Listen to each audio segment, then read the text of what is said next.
ଆଖି ଛୁଇଁ ପାରୁଥିବା ଯାଏ ଆମରି କ୍ଷେତ ଦିଶୁଥିଲା। ବାପା ପୁରା ଭୋରରୁ ବାହାରି ଯାଉଥିଲେ ଯେ ଚାଷ କାମ ତଦାରଖ କରୁ କରୁ ସନ୍ଧ୍ୟା ହେଉଥିଲା। ଏତେ ଗୁଡ଼ାଏ ଜମିର ହିସାବ ରଖିବା କ'ଣ ସହଜ ଥିଲା? ଘରକୁ ମିଶାଇ ଆମ ଡିହ ବି କେଉଁ ଛୋଟ ଥିଲା। ସେଇଠି ଅଗଣା, ସେଇଠି ଖଳା, ସେଇଠି ବିରାଟ ବିରାଟ ଦୁଇଟା ମାଛ ଭର୍ତ୍ତି ପୋଖରୀ। ପୋଖରୀ ହୁଡ଼ାରେ ତାଳ, ନଡ଼ିଆ, କଦଳୀ ଗଛର ବଣ, ଆମ୍ବ, ପଣସ, ଜାମୁ, ମାଙ୍କଡ଼ା କେନ୍ଦୁର ଗଛ। ସନ୍ଧ୍ୟା ହେଲେ ଆମ ଅଗଣାରେ ଗାଁ ଲୋକଙ୍କର ଭିଡ଼ ଜମୁଥିଲା। ସାନ୍ତେ, ବାବୁ, ମହାଜନେ ଇତ୍ୟାଦି ସମ୍ବୋଧନ କରି ସେମାନେ ବାପାଙ୍କ ପାଖରେ ବସୁଥିଲେ। ବାପା ତାଙ୍କ ସଙ୍ଗେ ଗପନ୍ତି, ପାରୁ ପର୍ଯ୍ୟନ୍ତ ସେମାନଙ୍କୁ ସାହାଯ୍ୟ କରନ୍ତି। କାହା ଝିଅ ବାହାଘର ପାଇଁ ଟଙ୍କା ବଢ଼େଇ ଦିଅନ୍ତି ତ କାହା ପୁଅ ଦେହ ଖରାପରେ ନିଜେ ଜାଣିଥିବା ଡାକ୍ତରଙ୍କ ଠିକଣା ଦିଅନ୍ତି।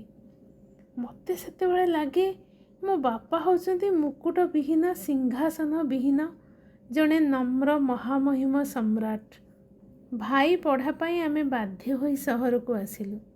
କାନ୍ଦ କାନ୍ଦ ମୁହଁରେ ବାପା ସବୁ ଜମିକୁ ଠିକା ଚାଷୀମାନଙ୍କୁ ଦେଇଦେଲେ।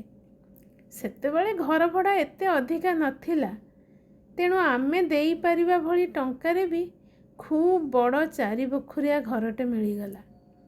ବାପା ମୁହଁ ଶୁଖେଇଲେ ବି ସେଇଠି ଚଳିବା ପାଇଁ ଚେଷ୍ଟା କଲେ। ଭାଇ ଚାକିରି କଲା, ତାପରେ 3 BHK ଫ୍ଲାଟ୍ଟେ କିଣିଲା। ଆମେ ସେଠିକି ଚାଲିଗଲୁ। ନା ଛାତ, ନା ମାଟି, କିଛି ଆମର ନିଜର ନଥିଲା।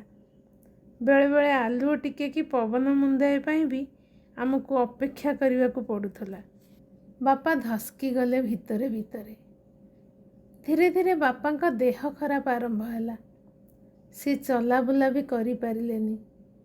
ଭାଇ ଫ୍ଲାଟ୍ର 3ୟ ବେଡ଼ରୁମ୍ଟା ତାଙ୍କ ଠିକଣା ହେଇଗଲା।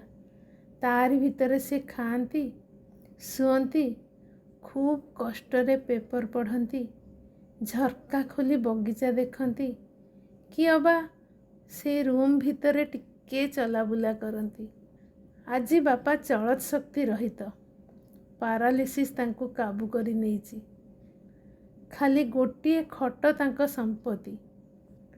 ସେଇ ଖଟରେ ହିଁ ସେ ସୂର୍ଯ୍ୟ ଦେଖନ୍ତି, ସେଇଠି ଚନ୍ଦ୍ରର ଠିକଣା ଖୋଜନ୍ତି।